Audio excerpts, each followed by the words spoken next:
مزید بات کر سکوں. صاحب نے مجھے یہ موقع دیا. آپ سے مختصر بات یہ کرنی ہے. یقیناً آپ یہاں پہ بہت ساری چیزیں جو ہے نا سیکھ رہے ہیں. میں نے پرسوں بھی یہ بات کی تھی کہ آپ کو اللہ تعالیٰ نے آپ کی خوش قسمتی ہے کہ آپ کو یہ موقع مل رہا ہے کہ آپ استادوں کے استاد بننے جا رہے ہیں. اور بہت سارے آپ میں سے خود بھی ٹیچرز ہیں. لیکن ابھی جو ذمہ داری آپ کو مل رہی ہے وہ TOT کی مل رہی ہے. ٹریننگ آف ٹرینر جس کو کہتے ہیں, تربیت کار آپ بننے جا رہے ہیں. تو آپ کی جو ذمہ داری ہے وہ ایک عام ٹیچر سے زیادہ ہے.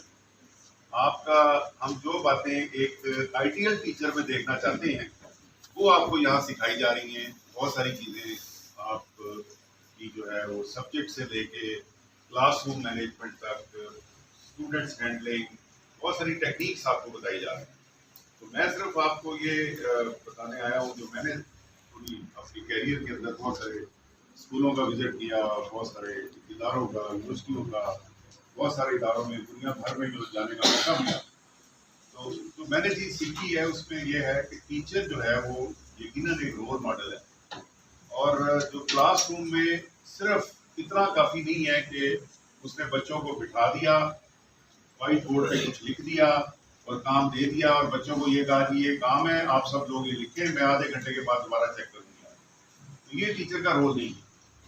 ٹیچر کا رول ہے کہ ایک ریلیشن شپ قائم کرنا اسٹوڈنٹ کے ساتھ, ایک کنیکشن اسٹیبلش کرنا. اور وہ کنیکشن ہوتا ہے کہ جب آپ ایک ایک انڈیویجول بچے کو جانتے ہو, ایک ایک انڈیویجول بچے کے مسائل کو جانتے ہو, کمزوریاں اور اس کی جو صلاحیتیں ان کو جانتے ہو, پہچانتے ہو, اور اس کے بعد ڈیلی بیسس کے اوپر اس کو ایڈریس کرتے ہیں. اس کو کہتے ہیں ایک مثالی ٹیچر. میں نے زندگی میں دیکھا ہے کہ جب ہم بچپن میں, صرف وہ ٹیچر یاد ہیں جنہوں نے ہمیں پرسنل اٹینشن دی, جنہوں نے ہمیں بلا کے جو ہے نا ہماری ہینڈ رائٹنگ ٹھیک کروائی, جنہوں نے ہماری کاپیوں پہ ہمیں بتایا کہ کس طرح کام کرنا ہے. وہ آج تک وہ ٹیچروں کا امپریشن جو ہے نا اسی طرح قائم ہے جیسے کل کی بات.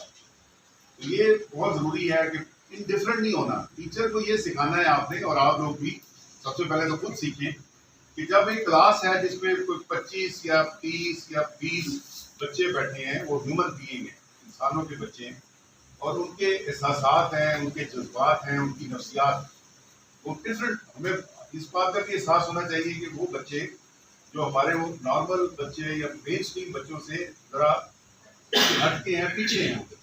ان کے مسائل ہیں, ان کے غربت کے مسائل ہیں, ان کے ماں باپ کے کم علم ہونے کے مسائل ہیں, گھریلو مسائل ہیں, معاشرتی مسائل ہیں, معاشی مسائل ہیں. ان ساری چیزوں کے باوجود ہم اپریشیٹ کرتے ہیں کہ وہ بچے, پھر بھی ان کے والدین نے یہ فیصلہ کیا کہ ان بچوں کو کمیونٹی اسکول میں وہ کم از کم بھیجے, کیونکہ ان کے لیے اس کے سوا ان کے پاس امید کی کوئی کرن نہیں ہے. وہ صرف اس امید پہ کہ یہ بچہ جو اس نان فارمل اسکول میں یا کمیونٹی اسکول میں چھوڑ کے جا رہے ہیں, اس امید کے ساتھ کہ یہ بچہ شاید ہمارے مسائل کو حل کرنے میں مدد کرے گا, یہ بچہ پڑھ جائے گا.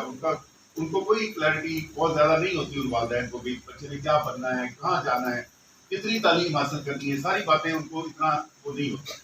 اس کے باوجود وہ آپ کے اسکول کرتے ہیں. تو یہ ٹیچر جو 2-3 گھنٹے یا 4 گھنٹے ان بچوں کو ساتھ جو گزارتی ہے, تو اس میں اس نے ان کو ایک موقع ملتا ہے کہ ان بچوں کی وہ تربیت کرے, ان کی پرسنالٹی ڈیولپ کرے, ان کو گروم کرے. کیونکہ جو ارلی چائلڈہڈ کی عمر ہوتی ہے, اب آپ ذرا کمپیئر کریں جو ہماری پریویلیج کلاس ہے ان کے بچے جو ہے نا وہ کس طرح پڑھتے ہیں.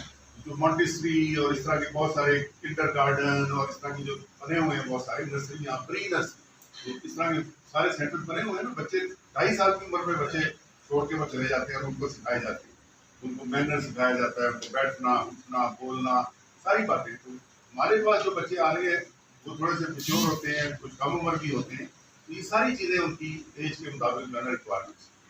میں ایک دفعہ جاپان میں مجھے اتفاق ہوا کئی سال پہلے, تو میں نے ایک اسکول کا وزٹ کیا, اور وہ میں آج تک مجھے وہ امپریشن یاد ہے کہ وہ جو ڈسپلن میں نے دیکھا ان بچوں میں, اور جس طریقے سے ان کی تربیت تھی, جس طرح وہ ہمبل تھے بچے. ان کے یہاں تو کانسیپٹ ہی ہے نا ہیوملٹی کا, کہ وہ بہت زیادہ ہمبل ہوتے ہیں اور جھک کے سلام کرتے ہیں, ہر وقت جو ہے نا وہ تعظیم کرتے ہیں, عزت کرتے ہیں. میں نے دیکھا کہ وہ بچے جو ہے نا وہ ایک صرف واقعہ بتاتا ہوں کہ کس طرح وہ کرتے تھے ٹریننگ کیا اس کی جو تربیت ہے کس طرح کی ہوئی.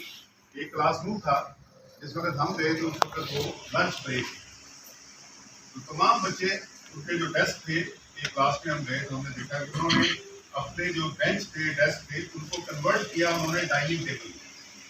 اور وہ کیسے کہ ہر کسی نے اپنے بیگ میں سے ایک رومال نکالا اور ایک خوبصورت سا رومال نکال کے وہ اپنا کتابیں اپنے بیگ میں رکھی اور رومال نکال کے انہوں نے بینچ میں ڈالا. اس کے بعد ان کو جو ہے نا وہ لنچ دیا گیا وہ جوس کا ڈبہ تھا یا باقی فش وغیرہ کو دیتے ہیں وہ اس کو 3-4 ڈبے دیے کہ انہوں نے اس پہ ڈبے رکھے.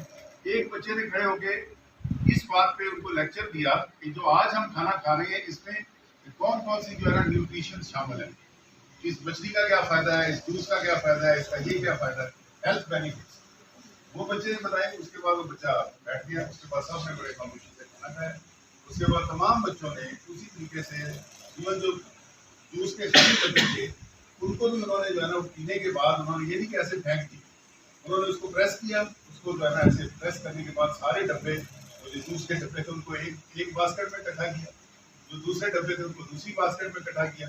اس کے بعد وہ لائن بنا کے جو ہے نا سارا سامان وہ جو ان کی پینٹری یا کینٹین تھی اس میں وہ چھوڑ کے آئے اور واپس آئے. رومال اپنے اٹھائے, کتابیں اپنی رکھی. تو یہ آدھے گھنٹے کے اندر انہوں نے جو ہے نا وہ لنچ بریک کو اس طریقے سے اپنائی. یہ چھوٹی چھوٹی ویلیوز ہمیں نظر آتی ہیں پوری دنیا میں جس کو گڈ پریکٹسز کہتے ہیں, اچھی ویلیوز کہتے ہیں.